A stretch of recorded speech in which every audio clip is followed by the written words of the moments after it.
कुछ मुहर्रमुल हराम की बात भी कर लेते हैं। कोयटा में 7वीं मुहर्रम का जुलूस मजहबी अकीदत के साथ आज दोपहर 2:30 बजे बरामद होगा। जुलूस किन किन रास्तों से गुजरेगा, तफसीलात मालूम कर लेते हैं बोल न्यूज़ की नुमाइंदा आबदा बलोच से। जी आबदा, बताइएगा। जी बिल्कुल, कोयटा में 7वें मुहर्रमुल हराम के जुलूस के लिए इंतहाई सख्त इंतजाम किए गए हैं। जुलूस की जो सिक्योरिटी है उस पर 4,200 जो सिक्योरिटी एहलकार है वो तैनात होंगे, जिनमें बलुस्तान कांस्टेबलरी, RRG और बलुस्तान जो ATF है वो जो है सिक्योरिटी पर तैनात होंगे। इसके साथ साथ जो FC एहलकार है वो भी यहाँ पर जो है सिक्योरिटी पर मामूर होंगे।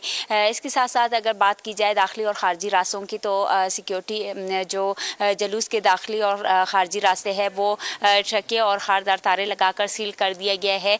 इसके साथ जो डबल मोटरसाइकिल की डबल सवारी है, सिक्योरिटी खदशात के बायस उस पर जो है दफ़ा 144 के तहत पाबंदी आयद कर दी गई है, जबकि मोबाइल सर्विस। बहुत शुक्रिया आपका।